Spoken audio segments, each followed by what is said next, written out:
age of streaming may have garroted cinema releases and stuck a knife in the back of physical media, but it has undeniably ushered in a few serious benefits. Perhaps the most obvious of these is the renaissance of horror film and television. Now that the genre has so much to offer, everyone wants in on the action, which means all the more for us. Whether you're into outer space creature features, gothic adaptations, classic horror reboots, or just anything by Mike Flanagan, you're in for a trick and treat. So with that in mind then, I'm Ellie with What Culture here with 5 upcoming horror TV shows that will scare the out of you. Number 5. Hellraiser.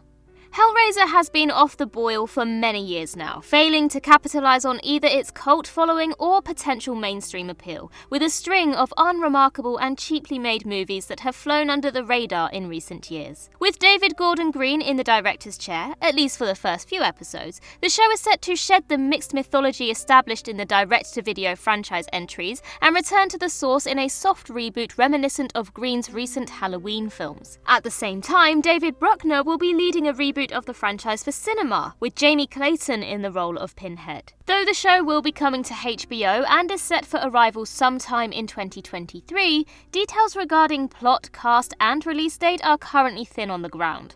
Given Green's dedication to continuity, however, there is a suggestion that we may see the return of Doug Bradley as the Priest of Hell himself. Number 4. The Last of Us. There are few video games more celebrated than Naughty Dog's 2013 post-apocalyptic smash hit, The Last of Us, thanks to its compelling story, meaningful character development, and rich subtext. The game was specifically developed around the pairing and relationship of Joel, a rough-gruff survivor who has lost his daughter, and Ellie, a teenage girl who may hold the secret to their survival. And it really shows in the twists, turns, and emotional punches of the narrative. Given all of this, it makes sense that someone would want to turn it into a TV show. And who better for the job than Pedro Pascal as Joel and another Game of Thrones alumnus Bella Ramsey as Ellie. Led by Craig Mazin, who made waves with 2019's Chernobyl, this show promises impressive returns and is set to debut in early 2023. And if it's anything like the game, there will be mutant-based horror aplenty, including not just the immediate spooks of seat-wetting jump scares, but the long tension-based slow burns that keep you glued to the screen in spite of your better judgment.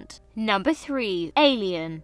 Few things could tingle horror fans' scary sense or be more welcome than an Alien TV series. In fact, there have been few times during the 40-odd years since the original film hit theatres when such a thing would have been met with anything but rapturous fanfare from the get. Though the scripts are completed for the show, there are currently few details available as to what specifically we can expect to see from it. However, we do know it's being built in the image of Ridley Scott and James Cameron's originals, which means cold, moody sets, a compelling cast of space-based characters, and drooling, hissing, acid-spitting xenomorphs by the shipload. Filming for the show doesn't actually begin until 2023, but several reports have it scheduled to hit screens later in the year, as TV shows don't typically command the same lengthy production, editing, marketing, and distribution process as their silver screen counterparts. That it's being helmed by Fargo's Noah Hawley can only be a good sign, in terms of the new show not just being filled with enough horror to slake our xenomorph thirst, but in it providing a story that actually gets the viewer invested and which sits well in the broader canon.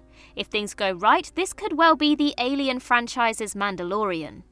Number 2. Uzumaki. Even the most avid horror aficionado may not have heard of Uzumaki, but this 3-volume Japanese horror manga is about as disturbing as they come. Translated as Spiral, Uzumaki tells the story of the people of a fictional Japanese city, which is beset by an otherworldly curse that causes the townspeople to go insane over an ever-increasing obsession with spiral patterns, seeing them in everyday objects, in hair, in weather patterns, and in the animals and people around them. The creepy visuals and disturbing horror premise of Uzumaki present a fear so vivid to so many of us that it hits rather too close for comfort. Those with trypophobia will have particular sympathy, but the uncontrollable haunting of objects and patterns taps into our fear response on a broader, primordial level that permeates all of society. Befitting of the source material, the new TV series is set to be presented in black and white animation that adopts the style of the manga and is set to debut as a 4-episode TV miniseries on Adult Swim in 2023.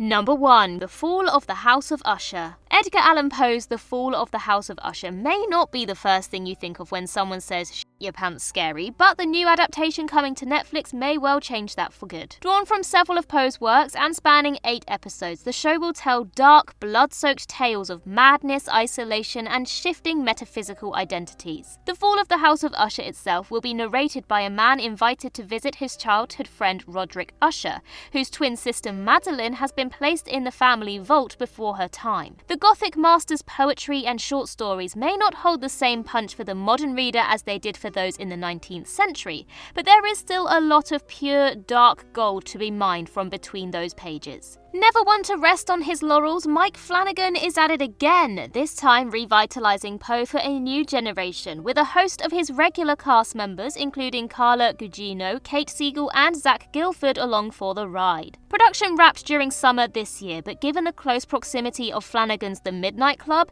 it is unlikely that House of Usher will hit screens until the new year. We'll just have to keep the edge of our seats warm until then. And that concludes our list. If you think we missed any, then do let us know in the comments below, and while you're there, don't forget to like and subscribe and tap that notification bell. Also head over to Twitter and follow us there, and I can be found across various social medias just by searching Ellie Littlechild. I've been Ellie with What Culture. I hope you have a magical day, and I'll see you real soon.